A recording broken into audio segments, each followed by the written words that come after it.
ধুবুৰীৰ গোলকগঞ্জত আৰক্ষীৰ লাঠি চালনা সমগ্ৰ ৰাজ্যত প্ৰতিবাদৰ ঢৌ শিৱসাগৰতো গোলকগঞ্জৰ লাঠি চালনা কাণ্ডক লৈ প্ৰতিবাদ অব্যাহত কোচ ৰাজবংশী ৰাইজে 2026ত বিজেপিক উচিত প্ৰত্যুত্তৰ দিয়াৰ হুংকাৰ উজনি মধ্য কোচ ৰাজবংশী ছাত্ৰ সন্থা বিজেপি চৰকাৰক ধিক্কাৰ ধুবুৰীৰ ৰাইজক চৰকাৰে ক্ষমা খোজাৰ দাবী জনজাতিকৰণ সমস্যা সমাধানৰ দাবী পুত্তালিকা দাহেৰে উত্তাল প্ৰতিবাদ দেখা পাইছে যোৱাকালি ধুবুৰীত আমাৰ কোচ ৰাজবংশী ছাত্ৰ সন্থা আৰু কোচ ৰাজবংশী ৰাইজে গণতান্ত্ৰিক প্ৰক্ৰিয়াৰে জনজাতিকৰণৰ কাৰণে ৰাজপথৰ আন্দোলন কৰিবলৈ ওলাই আহিছিলে কিন্তু আমাৰ অসম চৰকাৰখনে এই হিটলাৰী চৰকাৰ বুলি ক'ব লাগিব এই হিটলাৰী চৰকাৰখনে আৰু প্ৰশাসনে কোচ ৰাজবংশী আমাৰ নিৰীহ জনগণৰ ওপৰত যি অত্যাচাৰ চলাইছে আমি আক্ৰাছ কোচ ৰাজবংশী ছাত্ৰ সন্থা উজনি মধ্য সমিতিৰ তৰফৰ পৰা অসম চৰকাৰক ধিক্কাৰ প্ৰদান কৰিছো আৰু 2026 চনত যি নিৰ্বাচন আহি আছে প্ৰত্যেকটো নিৰ্বাচনতে আমাৰ কোচ ৰাজবংশী ৰাইজক অকল লালিপপ দিছে জনজাতিকৰণৰ ওপৰত অকল লালিপপ প্ৰদান কৰিছে কিন্তু এইবাৰ আমি চৰকাৰক কোনো লালিপপ নেখাওঁ এইবাৰ উচিত প্ৰত্যুত্তৰ দিয়া হ'ব 2026ৰ নিৰ্বাচনত আপোনালোকে জ্ঞাত যে শিৱসাগৰ সমষ্টিটো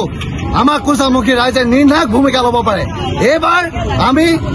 কোচ ৰাজবংশী ৰাইজে এইবাৰ দেখুৱাম চৰকাৰখনক আমি দেখুৱাম যে কোচ ৰাজবংশী ৰাইজে কি কৰিব পাৰে কোচ ৰাজবংশী ৰাইজ জাগিছে আৰু জাগিবই আৰু কোচ ৰাজবংশী ৰাইজে জাগিলে যে চৰকাৰখনক যে সলনি কৰি দিব পাৰে আমি সেই প্ৰত্যুত্তৰ প্ৰদান কৰিম 2026ৰ ইলেকশ্যনত আৰু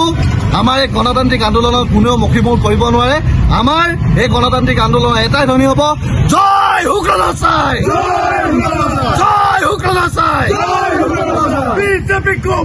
ধুবুৰী গোলকগঞ্জত সদৌ কোচ ৰাজবংশী ছাত্ৰ সন্থা আৰু কোচ ৰাজবংশী ৰাইজে যি গণতান্ত্ৰিকভাৱে এক ধৰ্ণা কাৰ্যসূচী মৌনভাৱে অৱলম্বন কৰিছিলে সেই ধৰ্ণা কাৰ্যসূচীত কিন্তু আমি দেখিবলৈ পালোঁ মাননীয় মুখ্যমন্ত্ৰী হিমন্ত বিশ্ব শৰ্মাৰ যি নেতৃত্বাধীন বিজেপি চৰকাৰ আছে এই চৰকাৰ আৰু তেওঁৰ পোহনীয়া যি আৰক্ষী বিভাগ আছে এই আৰক্ষী বিভাগে কিন্তু আজি চৰম ৰাইজৰ ওপৰত বৰ্বৰতা প্ৰদৰ্শন কৰিলে আমি তাক ধিক্কাৰ জনাইছোঁ পোনপ্ৰথমতে আমাৰ কথা হৈছে কি গণতান্ত্ৰিক কি আজি গণতান্ত্ৰিক অধিকাৰ বিচাৰি আজি ৰাজপথত আন্দোলন কৰিব নোৱাৰিব নেকি গণতান্ত্ৰিক ব্যৱস্থাটোৰ ওপৰত চৰকাৰখনৰ কি বিশ্বাস নাই নেকি তেনেহ'লে আজি বৰ্বৰতাৰ প্ৰদৰ্শন কৰি কেৱল খিলঞ্জীয়া খাটি খোৱাৰ লোকে নিজৰ অধিকাৰৰ কাৰণে আহিছে আজি হিমন্ত বিশ্ব শৰ্মাৰ পৈতৃক সম্পত্তি বিচাৰি যোৱা নাই আমাৰ দাবী দেশ স্বাধীন হোৱাৰ পাছৰ পৰাই কোচ ৰাজবংশীসকলৰ জনজাতিকৰণৰ মৰ্যাদাৰ যি দাবী আছিলে এই দাবী কেন্দ্ৰীয় চৰকাৰে সেই সময়তে আমাক প্ৰতিশ্ৰুতি প্ৰদান কৰিছিলে 1949ত সেই সময়ৰ পৰা দাবী আমি উত্থাপন কৰি আহিছোঁ বিগত সময়ত বিভিন্ন ধৰণৰ কাৰ্যসূচী আমি গণতান্ত্ৰিক প্ৰক্ৰিয়াৰে আমি বিশ্বাস কৰি গণতান্ত্ৰিকভাৱে আমি কৰি আহিছোঁ কিন্তু বৰ্তমান সময়ত হিটলাৰী শাসন চলোৱা হিমন্ত বিশ্ব শৰ্মা ডাঙৰীয়াই যি ধৰণৰ চৰম অৰাজকতা অসমখনত সৃষ্টি কৰিছে তাক আমি ধিক্কাৰ জনাইছোঁ হিমন্ত বিশ্ব শৰ্মা মাননীয় হিমন্ত বিশ্ব শৰ্মা ডাঙৰীয়াক আমি ৰজা পাতিছোঁ ৰাইজে ৰজা পাতিছে তেওঁ পাহৰি গ'লে নহ'ব যে আমাৰ এইটো দাবী নহয় কোচ ৰাজবংশীসকলৰ এইটো দাবী নহয় এইটো আমাৰ অধিকাৰ এই অধিকাৰ আমাক অতি সোনকালে প্ৰদান কৰিব লাগিব আমাৰ এছটিটো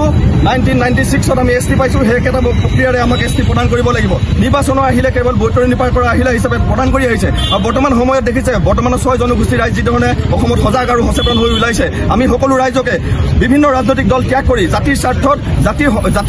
জাতিৰ অধিকাৰ ৰক্ষা কৰাৰ স্বাৰ্থত অসমখন এখন সুৰক্ষিত অসমলৈ পৰিৱৰ্তন কৰিব লাগে তাৰ কাৰণে সমূহ যিসকল ৰাইজ আছে বিভিন্ন ৰাজনৈতিক দলত সকলো ৰাজনৈতিক দল ত্যাগ কৰি জাতীয় এই সংগ্ৰামখনত সহযোগিতা কৰিব লাগে বুলি আমাৰ স্পষ্ট দাবী শিৱসাগৰৰ পৰা মুছাবিল আলী ৰিপৰ্ট প্ৰাতঃ টাইম ডিজিটেল